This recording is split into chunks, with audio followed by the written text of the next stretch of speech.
Yes, Chair, we've received apologies from Councillor Mick Smith, Councillor Spooner, Councillor Thacker and Councillor Windley. I've got apologies for Christine Gare, Susie Cornwell, Nicky Morley, Michael Durant, Lee Hartstorm and Mick Smith. Oh, thanks for that. Heather. Shall I call David next? I think you've mentioned Councillor Windley, but also Councillor Shipman, apologies for as well. And, Thanks for that. And I've got apologies for Pat Ancliffe, Mike Rowe and obviously Helen Weatherall. Thanks for that. Does Alan want to come in? I've got your name on the screen. Do apologise, Chair. I should have turned it off. Okay. Alex. I think in addition to those counted, you've got Emmons, Ancliffe, Elliott, Foster, Rowe and Tate. Thanks for that. Any more apologies? If not, I'll move on to item 2, declarations of interest. Members are requested to declare the existence and nature of any disclosable pecuniary interests and or other interests not already on their register of interests in any items on the agenda and withdraw from the meeting at the appropriate time. Any declarations of interest? No? If not, thanks for that then. So we'll move on to item 3, which is a requisition to call an extraordinary meeting of the Council under section 3.1 of the Constitution. As the Vice Chair, I've agreed to a requisition signed by 5 members to hold this extraordinary meeting of the Council. The ordinary rules for dealing with motions at the Council will still apply, and the mover gets 10 minutes to speak and other people get 5 minutes.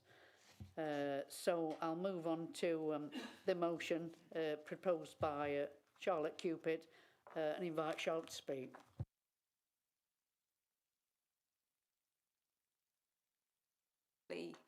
Thank you to the Chair / Vice Chair at the moment for accepting the extraordinary meeting requisition, and thank you to members who are able to be here. I appreciate it's short notice and not in the usual diary. Firstly, we didn't put this request forward lightly, but the consequences of the new government's proposed changes on planning will have significant, far-reaching and long-lasting impacts on our district if they proceed. So I thought it was important to table this debate and discuss the Council's stance as the formal local planning authority on it, alongside any comments individual members may put forward today. I appreciate and understand we do need new affordable homes in the country as a whole, and I respect that the new Labour government was elected on a pledge to build 1.5 million new homes, which they've now enthusiastically bumped up to 1.85 million, even before they've met the first target.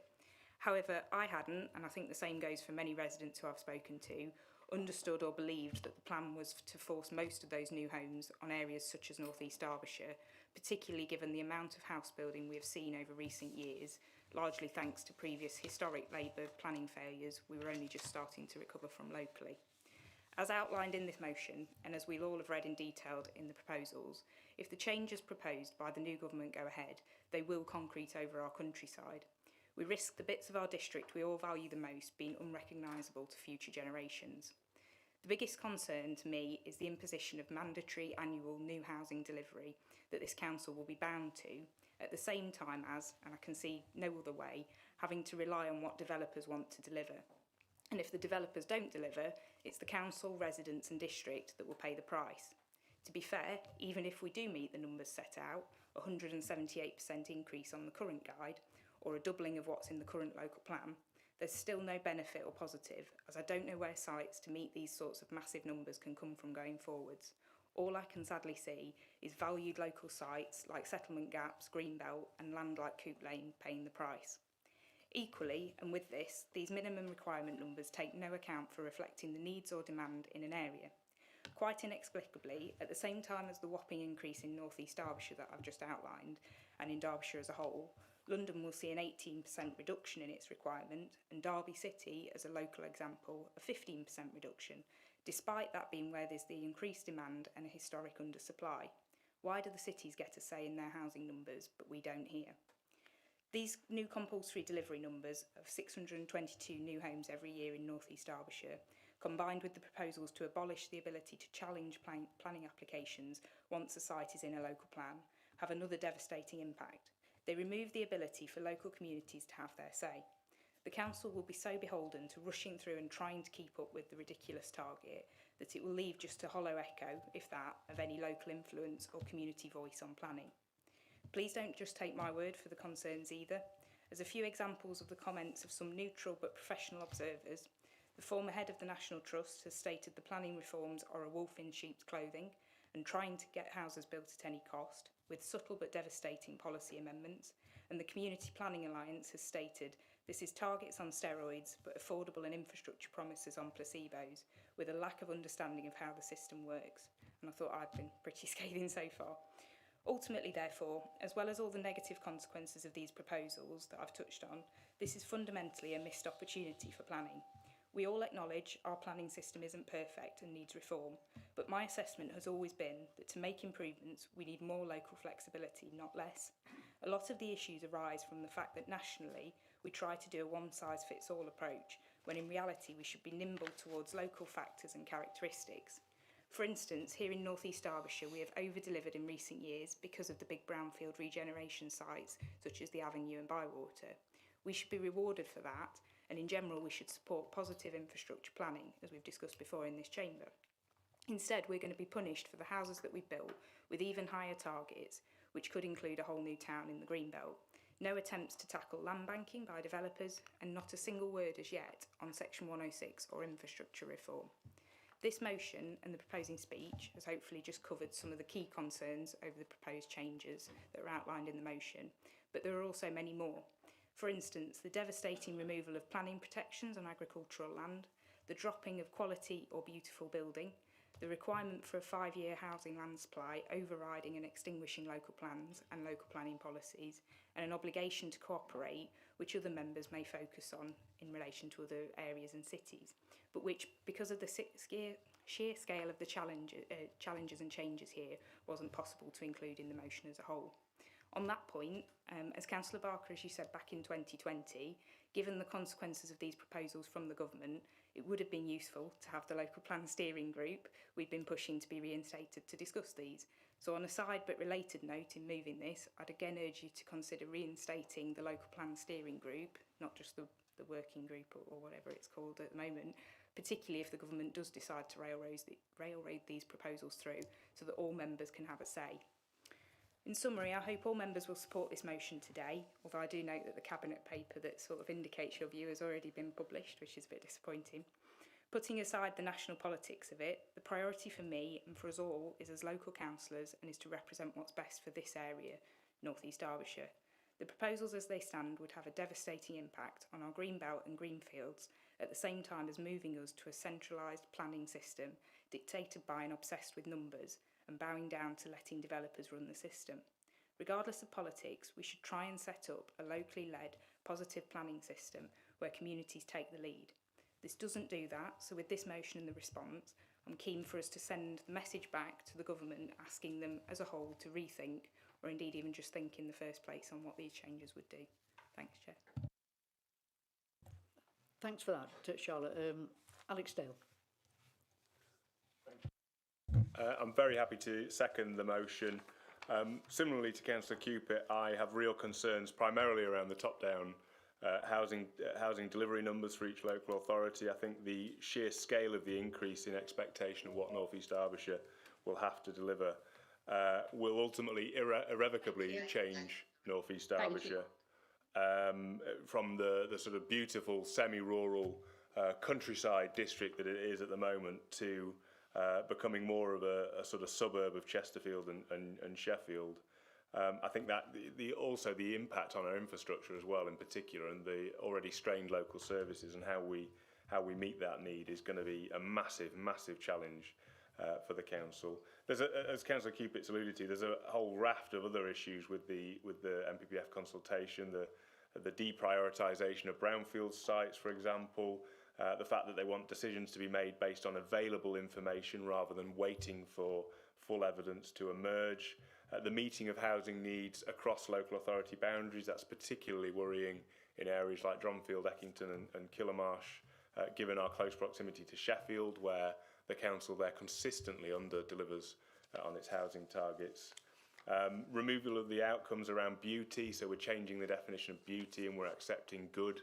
I don't think that's good enough at all. I think we should demand the best possible development in our areas, you know, I don't think good is good enough. I think it needs to be beautiful new development.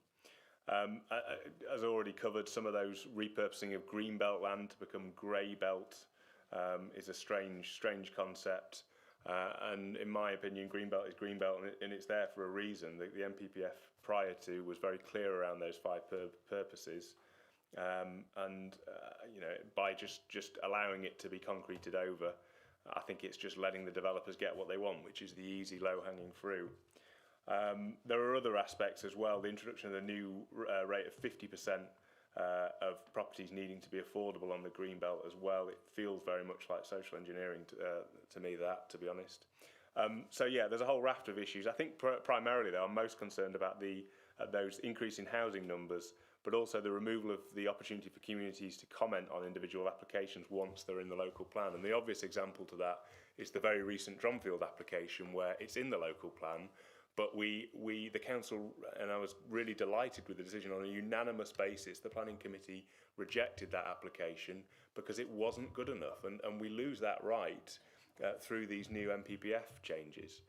And actually, recently I was partaking in my favourite pastime of scrolling through the council's YouTube page, and I stumbled across a very interesting meeting actually on the 14th of September 2020, almost 4 years ago to the day, where, to put it into context, the government at the time, the Conservative government, was proposing a similar planning white paper, although I would argue not quite as radical as this, Labour put forward a motion calling for the council to object to that, and some of the things that were said by Councillor Barker around losing the ability to question things at planning meetings, which for him was a big worry. He was worried that the planning committee would be made obsolete and decisions would be made elsewhere.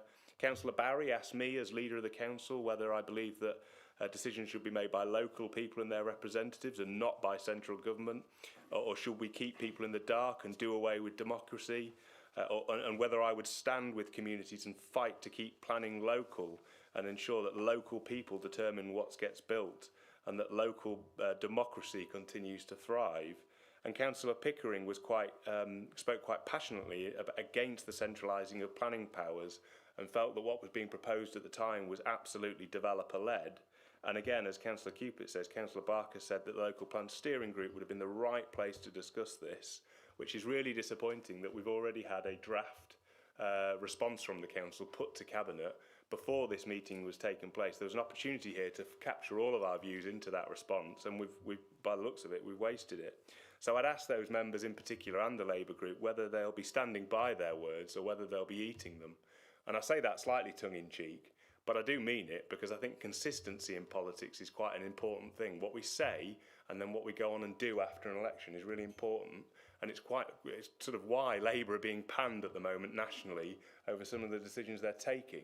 So I really would urge members to absolutely back this motion, stand by what you said previously, not that long ago, only a few years ago, and back this motion and voice to your own government the concerns that I'm sure all of us actually share about these planning proposals. Thank you, Chair. Thank you. 5 minutes. Good. Thank you. Just rolling up to 5. Thanks for that. Nigel Barker. Am I on? Yep. All right. Thank you, Chair. Yeah, thanks for that. I think you've been practicing that one, Alex. Plot on, 5 minutes. And I fully get why you've brought this or called this meeting and the motives behind it. And I suppose that's politics, and you're entitled to do that. But I would remind you, and I think you've alluded to it, that we have just had a general election, which the Labour Party won, I think, with a clear majority, in case you forgot. And as part of that election campaign, it were a clear manifesto pledge that we'll grow the economy and tackle the housing crisis. And there is a commitment to build 1.5 million houses. And whether that's gone up, I've not heard that, Charlotte. But So it is. And this is a consultation on that changes to the MPPF, and that's just a start of that process to implement that pledge. And I will emphasise the fact that this is a consultation on the proposed changes to that framework. So, and I know we've got planning officers who are working on it. As you've seen, it's been published today what's coming to Cabinet, and the comprehensive comments, and I'm sure we'll discuss them at Cabinet next week, and we'll have a debate there. I have had sight of the consultation.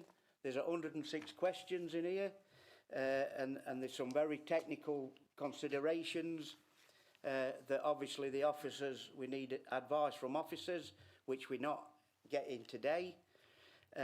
So I think just to oppose the proposal at this stage, it doesn't give the council any opportunity to influence that process, which I think we should. It's not a perfect scenario. There's things that we want to comment on, and that's the idea of a consultation. And whilst we as a group fully support the attempt of this new government to try and repair the housing market, which is viewed by most experts as being broken, we accept that North East Derbyshire will have to play a part in that process. However, we do want to make some constructive comments into the consultation, which will help shape the final recommendations. I'd just like to make the point that we in North East Derbyshire are not immune to some of these issues that have been flagged up. It's acknowledged there are up to 25% of households in North East Derbyshire that are unable to afford a market housing. There are over 2,200 people on a waiting list who are in need of affordable houses. That's in North East Derbyshire. And to conclude, I think I will reiterate the fact that it's your government, that's the last Conservative government, that has broken the housing market. And the housing we need and needed has not been delivered over several years. So with all that in mind, we won't be supporting your motion, and we will submit the council's response to the consultation through the proper channels. Thank you. Thanks, Nigel. Next I've got William Jones. Thank you, Chair. I have spent many months working on detailed planning applications, so my comments really relate to details of implication. And basically there are 3 points I'd like to very briefly dwell upon. Firstly, in considering the application of any amendments adopted to the NPPF, a considerable number of terms will need to be given very precise definitions. In this respect, I pick out 3 in particular: affordable housing, percentage of affordable housing, and grey belt. These are 3 terms which will receive much use in the application of the NPPF. Affordable can be a particularly emotive and confusing term. Its careful definition is critical. Secondly, speeding up of the planning process. It is the intention of one of the amendments to appoint additional planning officers to assist and speed up the planning process. Whilst there is logic in appointing additional planning officers, attention needs to be directed towards reinforcing the skill base. And I'm being quite blunt in this particular comment. The clue is in the name planning. Possession of a technical skill base, or indeed understanding of a technical skill base, is not a prerequisite of a planning officer's role. The planning officer relies heavily on advice and comment from outside advisors and specialists. It is to be noted that the outside advisor establishments have all exercised the modern concept of outsourcing, thus reducing their skill pool. The skill level exhibited by some consultees is quite low. I am personally aware of a recent planning application that Alex has referred to, which required an independent expert to be appointed to support the planning officer in their discussions with the developer. Whilst I support new appointees strongly, I believe it needs to be in parallel with consideration of the skill base of the planning officer pool. My third point is very fundamental and quite important to me personally. Restriction and reduction of input from local community. It is important to note that the NIMBY effect can be managed by the local plan and its identification of brown, grey and green belt land allocations. My concerns are directly to the inputs from the community. This is the personal inputs. The present government views the input from the local community as a slowing down stroke blocking effect. It is fair to say that the bulldozing approach by the average developer is equally as obstructive. Pre-qualification has been adopted by this council to manage and speed up inputs from the developer. But this is at the risk of losing the independence of the planning officer. Once you receive the pre-qualification fee, you risk being seen as being in the pocket of the developer. The input from the community. I can only draw upon my experience of forming working groups within a community, and in this way, access can be given to the planning officer to communicate with the community at large, to the local knowledge of the area, and in some cases, high levels of specialist skills. There needs to be mutual respect, but by restricting the access of the community, you lose a huge resource and access to available intrinsic community skills. In my opinion, all 3 points are of equal importance to the points made today earlier on, and I urge Council in particular to support the community access to the planning process blended with the pre-qualification process. Finally, I am firmly in support of motion A put forward by Councillor Cupid. Thank you very much. Thank you, William. Next I've got Richard, then David, then Heather, then Stephen. So I'll come first to Richard Welton. Thank you, Chair. I'll be supporting this motion. 3 points on it. First of all is this emphasis on meeting unmet development needs from neighbouring areas. The elephant in the room is Sheffield. We're moving from a system where there is a duty to cooperate on a pragmatic basis to an obligation. Now, bizarrely, Sheffield's targets have gone down. They've gone down from 3,066 to 2,667 per annum. Ours have gone up with this increase of 178%, which seems bizarre because any housing economist, and the London School of Economics did quite a good study, you put your housing where the demand is and where the facilities are. You put your demand is where the transport hubs are, such as a train station, a tram station, buses. You put it where the schools, the colleges, the hospital. You put it where the jobs are. You put it where the theatres are, the cinemas are. So what this will do, and Sheffield doesn't have a very good record in building, but it has it does own a lot of land. It's enough land there. This will just enable it to build in our area, our district, and we will be meeting not only our own internal demand, we are meeting Sheffield demand, both for private housing, but also for social housing as well, because social housing is allocated, quite rightly, on need, and this means that this isn't a charter that will benefit the current residents, it is for people predominantly outside. So that's my first point.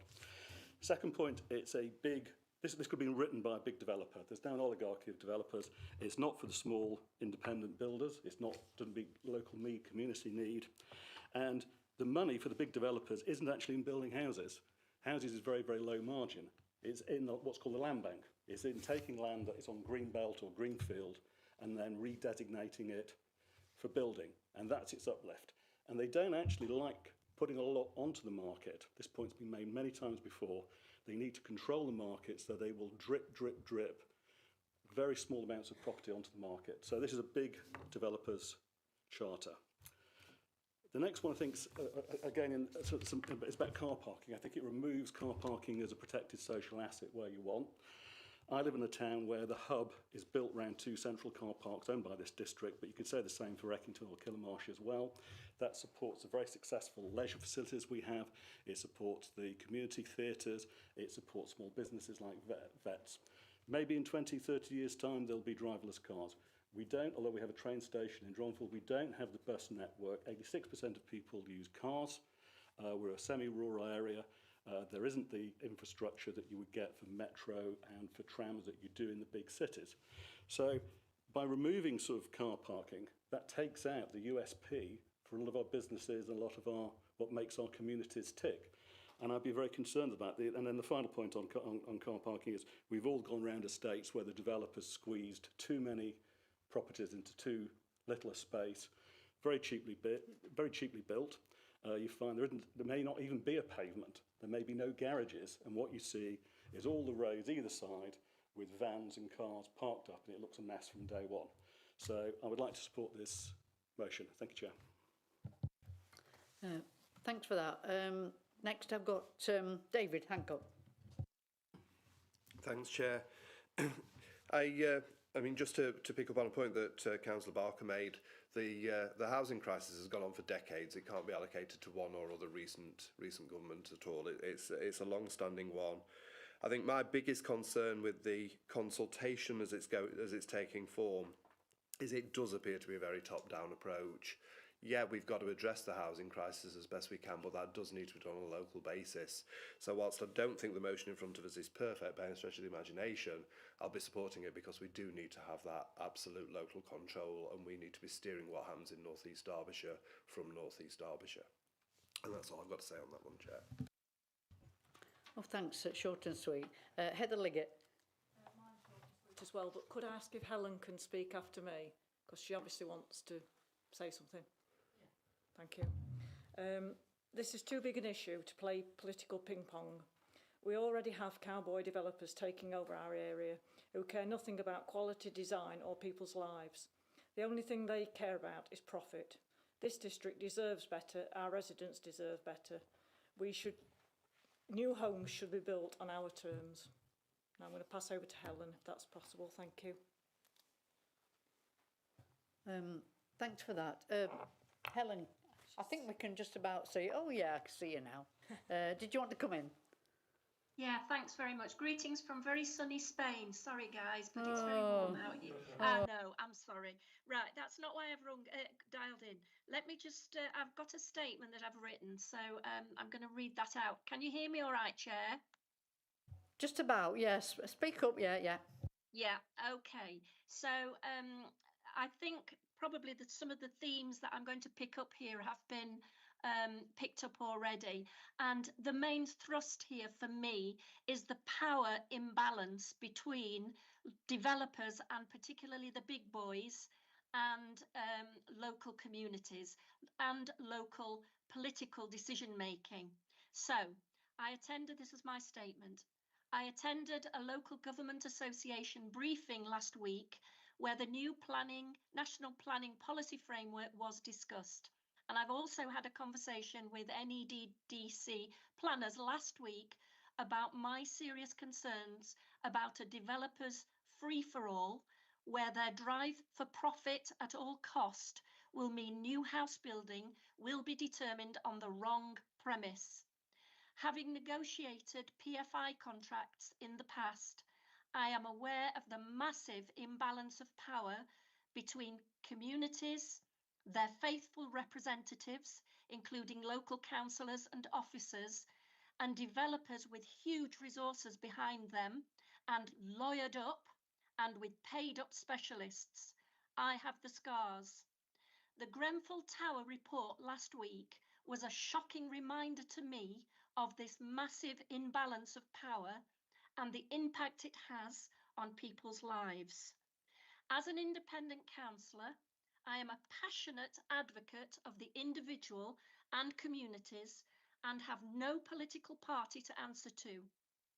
New houses must be built. We desperately need them, but I believe that they must be built on our terms and not on developers' terms.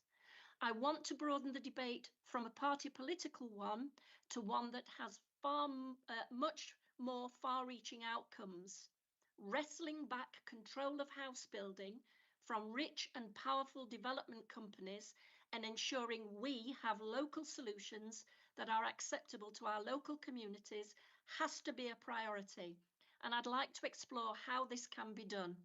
For example, in North East Derbyshire, could we set up our own local frameworks with smaller local builders and trades that we know and trust? Could we establish our own development company using the freedoms afforded through the RICNALD structures? And can we agree to form a working group to investigate options and report back to Council once the MPPF has been published?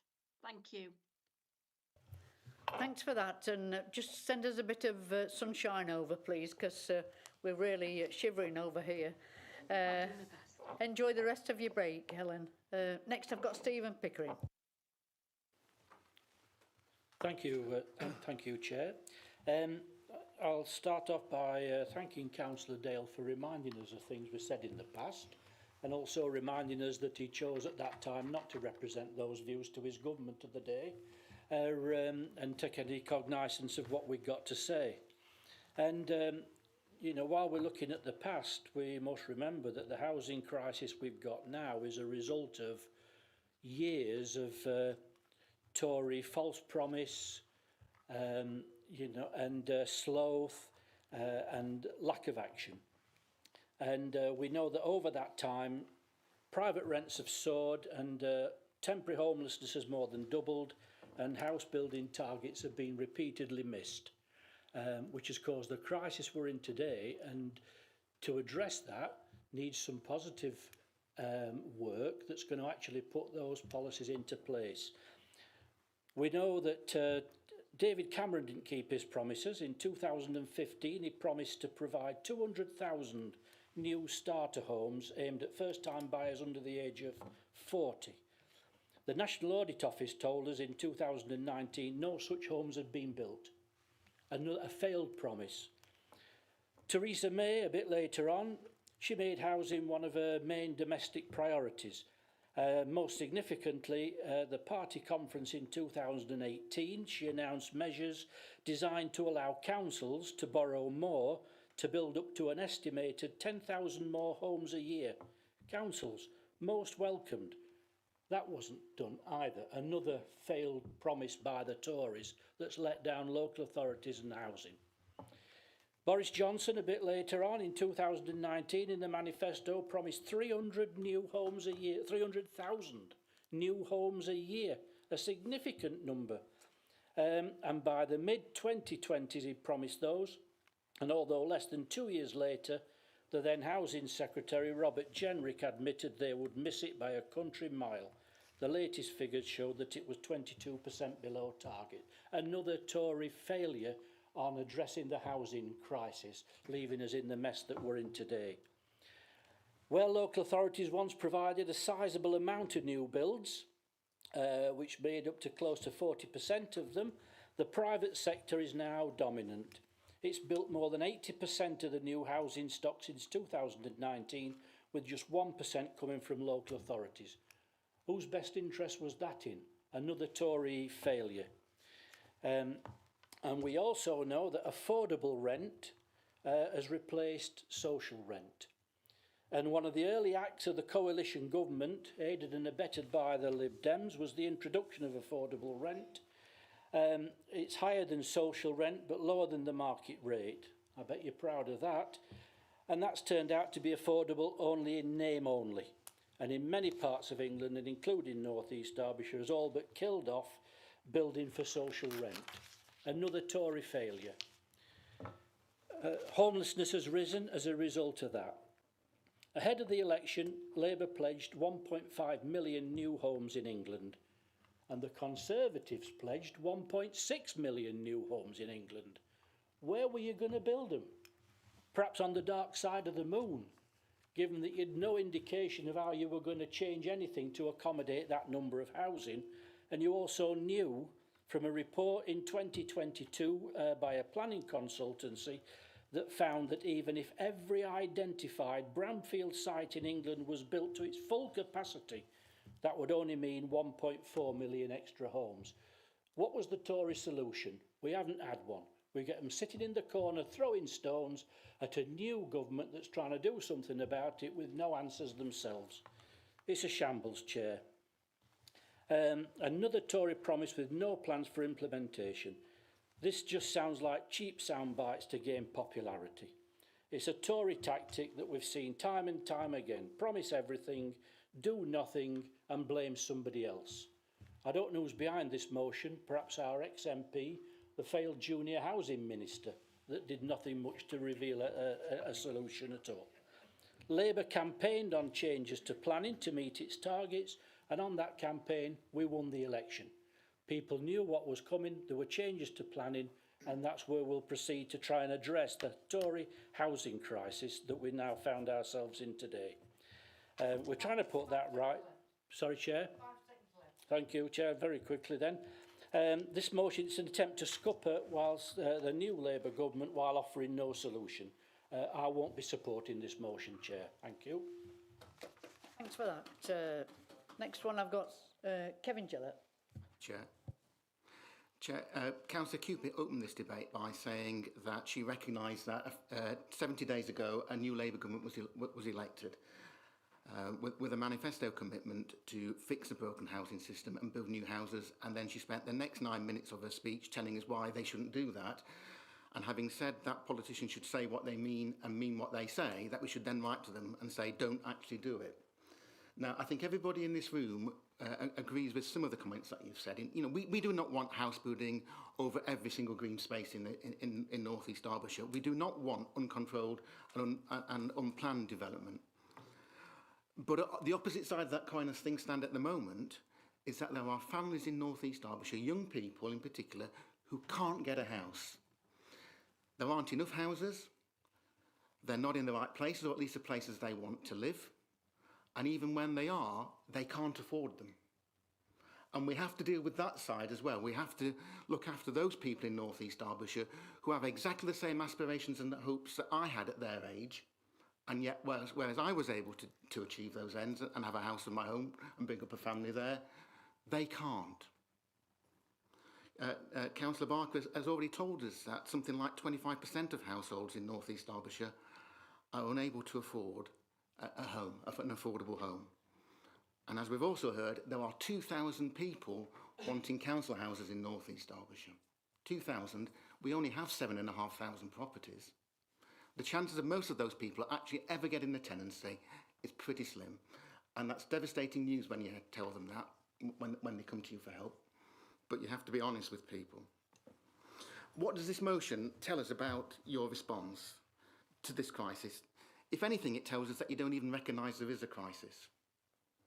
You're saying to young people in particular, leave North East Derbyshire. We're quite happy for new houses to be built, just not here. And don't live in North East Derbyshire if you want to own your own home. Move to Sheffield, I think seems to be the message here. Our population profile in North East Derbyshire already has more over 65s than Derbyshire, and Derbyshire has more over 65s than the country nationally. And an agenda like this, the motion that's put forward, would just continue that, if not make it worse. And that's not good either.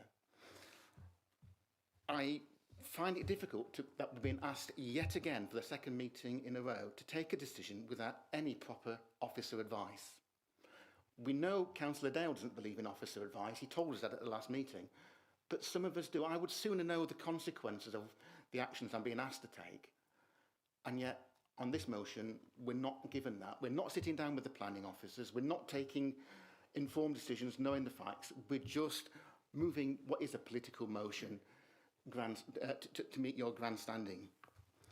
And therefore, for that reason alone, I wouldn't support it, because I've had a brief word with the planning officers here, and some of the things that are being said today contradict what they've been telling me. So there seems to be no suggestion that we would have to take up unmet need elsewhere. Yes, we have to discuss with our neighbouring authorities what they're doing, and we tell them what we're doing so that we try and, where we can, work together. But there's nothing, from my understanding, to suggest that we have to take over any unmet need in Sheffield, for example. And certainly now we've got the mayoral authority, we should be talking to our neighbouring authorities, because that's part of having the combined county authority. Also, in terms of the absence of any community involvement, as I understand it from what I've been told, it doesn't make significant changes on that. There will still be consultation on any local plan or any change to local plan, and once an application comes before the planning committee, the committee can still engage in that process in exactly the same way that it does. Now, whether that's right or wrong, I don't know, but I would like to know the answer to that, given what's been said today. And we don't get that sort of information with debates like this. As I say, the new targets and some of the changes will be real challenges for this authority, and I think we should respond robustly to some of that and say that there are issues with this and it will have consequences. But simply to say we strongly object, I don't think is in a sensible way to engage in a process, nor will it mean we'll get a fair hearing either. And therefore, Chair, I simply can't support the motion. It's not the way to do it. Thanks for that, Kevin. Next I've got Stephen Reid. Thank you, Chair. I'm going to surprise myself and say I actually agree with a lot of what Kevin just said there, and actually say there are some very valid points. I, in general, agree with this motion, but there are some concerns here. I identify as one of those groups of young people with a young family trying to find a place in North East Derbyshire, and it's impossible. This housing crisis that we currently see, from my understanding, as you can tell by the accent, I didn't grow up in this country, but I've lived here now almost a decade, and North East Derbyshire is my home. The challenges we have for young people, young families, and the numbers that have been quoted are very real, and we do need to address this. But this crisis goes back to the 70s of many consecutive governments, and I don't want to be political on this point.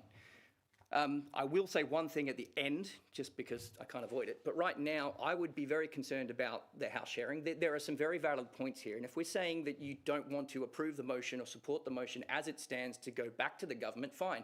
Let's change the motion and say, hey, let's seriously consider these issues as recommendations to go back into any decision to government to say, these are concerns we need to raise. Because I'm concerned about those number of people who are homeless. I'm concerned about the social housing number within North East Derbyshire that we can't make accountants for. These numbers here for 622 new homes is not going to fit that 2,100 people that we currently need to house looking to get on the social housing ladder, let alone affordable housing. But what it doesn't take into account is also that the priority scheme that we had for social housing under the Tories, which never actually came in, and I'm going to hold my own government to account because I'm not happy with everything they've done. And I'll happily stand with Kevin Pickering as well and say, yep, no, Stephen Pickering, my apologies, and say, yep, we didn't get everything right. We need to get this right for our residents. And I don't want politics to come into this. I want the council to come to some sort of real democratic solution to say, how are we going to address this as a democratic body leading our communities and saying, we need to get this sorted? Because what happens now that the central government has changed or said they're going to get rid of the priority housing scheme, what happens to the neighbouring towns like Sheffield and Chesterfield that say, hey, we've got these people, where do they come in on the priority scheme for us without our unmet need? Do they to come in as a P1 as opposed to people we have as a P3? What about the dispersal, which our government screwed up with immigration and asylum seekers that come in, and all of a sudden they're homeless, and now that the Labor government is wanting to disperse them, not put them in hotels, where do they come in the priority scheme for social housing? That doesn't address the need of our own community with the 2,100 people, the 25% of people. This is not fixing the issue. And so while I appreciate your stance, and I want to take the politics out of this and saying, hey, we can't support, if you can't support this motion based on a political stance saying we can't propose this because it's making an absolute claim, fine. Let's amend the motion or actually do something proactive to say, let's put something forward to at least be taken into consideration, unlike publishing minutes from the cabinet to say this is the stance we're taking prior to this meeting. I think this is the right place to have this debate, to have councillors get involved to actually inform this before the consultation period ends, which my understanding was prior to the next full council meeting anyway. So that's why an EOM was called. Now, if I'm incorrect, I'll take that. But that's my whole understanding of why this EOM was called, is so that we could voice this and have this debate prior to the consultation going forward. So I don't see how this isn't the right place. And I agree with you, Kevin, Councillor Gillett. I agree with you, Councillor Pickering. I agree with everything that's been raised here, but this is the right place to come to a coherent response from this body in the benefit of our residents. And I don't want to play the political game. And I believe in the mandate to build the to build the housing for this district and for this country. And I know that none of these governments have got it wrong. And I applaud Labor for at least taking steps in that direction. But to say that it's a key election promise that they're actually delivering and moving forward on, fine. It needs to be still done with local control. And at least it's one of the promises that they haven't yet backflipped on from their election. Thank you. Well, thanks for that. I believe the consultation ends at just before midnight on the 24th, the day after the next full council. Well, anyway, we're in the meeting now. The next person who wishes to speak is Neil Baker. Thank you, Chair. Can everybody hear me? I'll fully agree with Councillor Reid's comments. My concerns are almost the same, but I would add, I also share the view of Councillor Gillett that most people in the room, including me, don't want every bit of green belt and green land and attractive land in North East Derbyshire built on. So I would fully support that. But I would refer to officers, and I would like officers' input before a final decision is made. So in particular, Section 11D and Section 27B of the MPPF are very important points. Section 27B requires unmet development needs of neighbouring areas to be accommodated in accordance with paragraph 11B. So there is a mandatory requirement to build out unmet development needs in neighbouring authorities in this MPPF, and I would urge members to read it, but I would defer to expert officers' advice and legal advice if I'm wrong. With that in mind, I wonder if the mandatory housing targets that have been issued and the effects of 27B, building out neighbouring authority shortfalls, will immediately put our local plan into jeopardy, because again in 11D it refers to if there's insufficient housing supply, then the local plan is effectively redundant. And I would ask officers to inform the council before it formally responds to government, what will that effects be on our local plan? Will the local plan last 6 months, 1 year, 2 months, nothing? Will it immediately go into challengeable by developers? And members will remember my comments at the last meeting, in particular deferral of 180 houses in Wingerworth, where the developer has pulled the application, presumably awaiting the outcome of the MPPF. So I would support Councillor Reid's amendment that if we were to turn this as a council, this motion by Charlotte down, can at least members take this on board and build on it for a formal consultation response to government. Thank you very much. I don't believe that Stephen did put a formal amendment. I thought he was discussing it.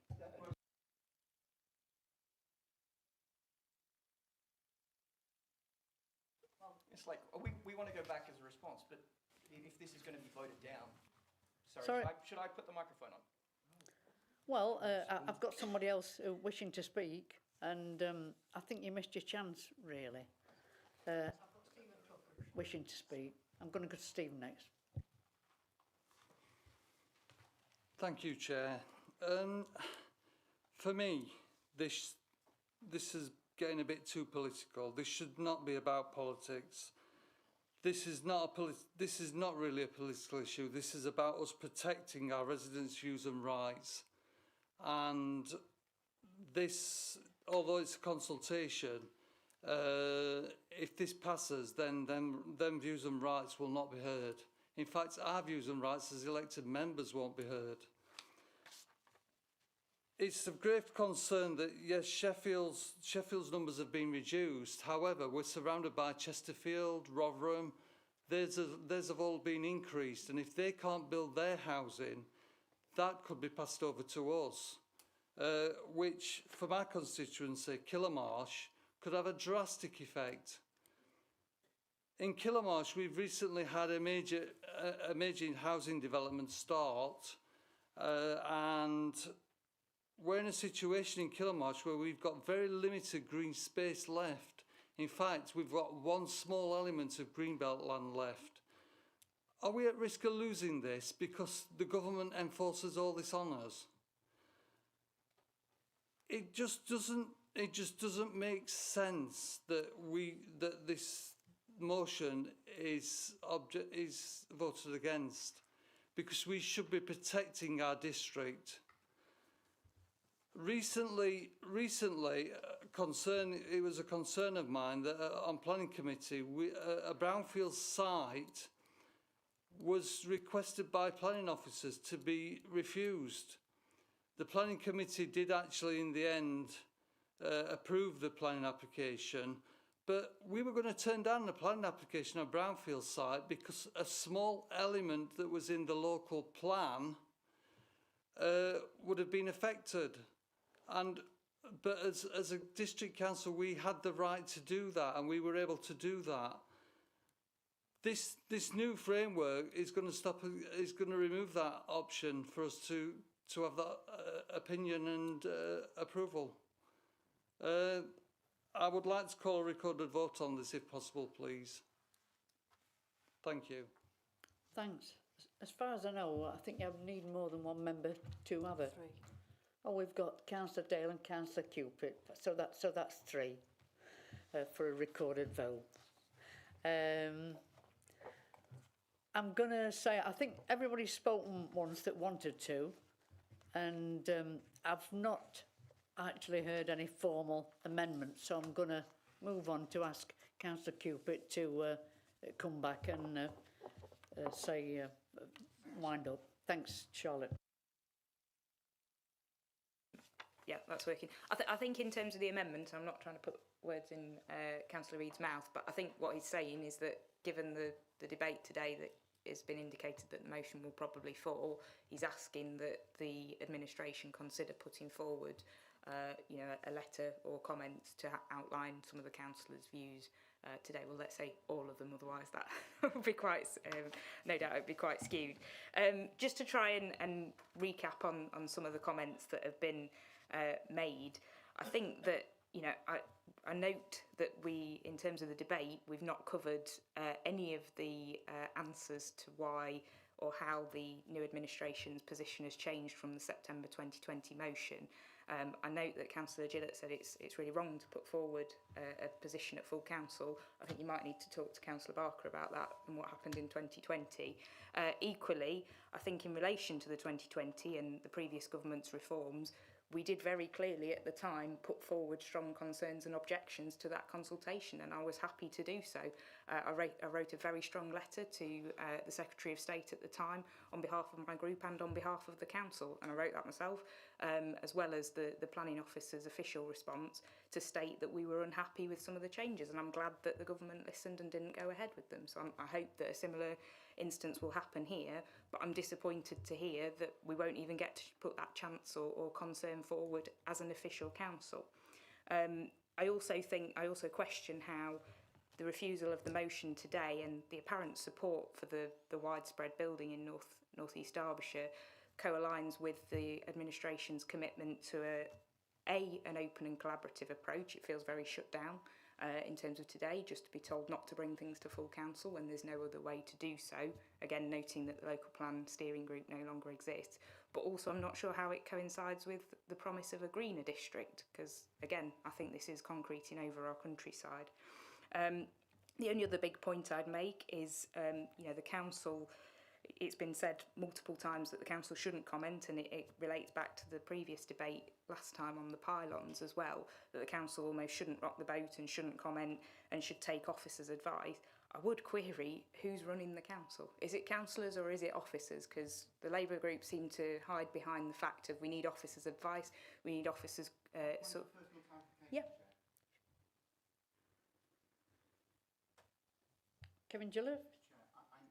Said that we should do what officers say. I said that we should listen to officers and understand their advice. That is different from just following officer advice or doing what officers say. What about all the motions you put forward in opposition then? When did you take I don't think we'll have chit-chatting across the chamber. Carry on, Charlotte. Thanks, Chair. I think it's, whilst Councillor Gillett may not have said that, other members have certainly indicated that strongly over the last 2 meetings, that whatever the officers say goes. So I'm entitled to raise the point of who is running the council. It's important that members get a say, be it here or be it in any other form, and it shouldn't always just be following what the officers say, and we should be allowed to put things forward as councillors as well, and it feels like that is being suppressed at this council at the moment. And then just as a final point in relation to Councillor Pickering's comments in quite detail about previous targets, about previous numbers, he managed to focus quite significantly on national numbers and targets, but as I said and outlined in quite detail in my proposal moving the motion, that actually this is about what's important locally. We have over-delivered in recent years in North East Derbyshire, and now we're being told that we've got to over-deliver and more on steroids over the coming years. So it is ignoring the local situation, which is probably even more concerning coming from the planning portfolio member, but never mind. And I feel like I did set out, again, and it agrees with some of the other comments of other members, about how we can fix planning in this country as a whole, is by giving more local say, not less, and more local freedoms. But it's disappointing that that's going to be ignored. So yeah, happy to support the request for a recorded vote, and happy to move to the vote, Chair. Thanks then. We'll move to a recorded vote, taking in mind, sorry Helen, you aren't apparently allowed to vote over the Zoom. I don't quite know how, where and when that works, but that's what I've been notified. So we'll carry on. And do we just press the buttons as? Yes. Yep, yep. So if we could all move to the vote and register our feelings.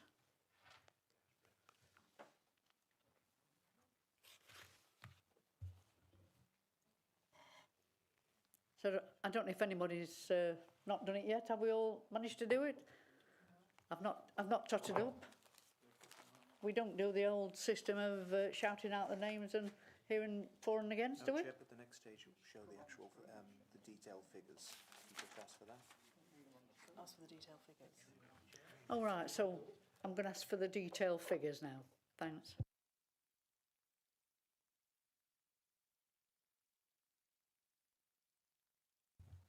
Oh, so there on the screen is the, for the motion, 62% against, 18 against, 9 for and 2 abstained.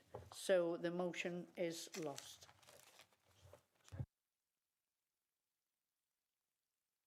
I've argued that elsewhere, and I think I should argue it here. Well, we can ask the people who are running the system to try and get the names up there another time. Whether it can be done now, I don't know. Oh, there we are.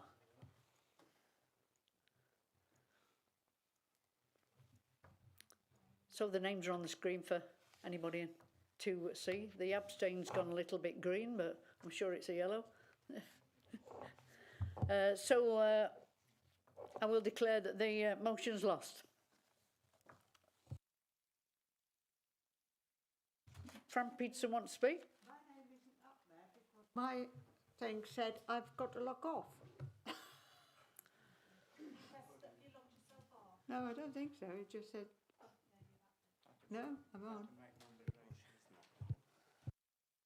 on. I wouldn't know, Fran, but I think the numbers were fairly clear. We'll make sure that Councillor Peterson's vote is recorded.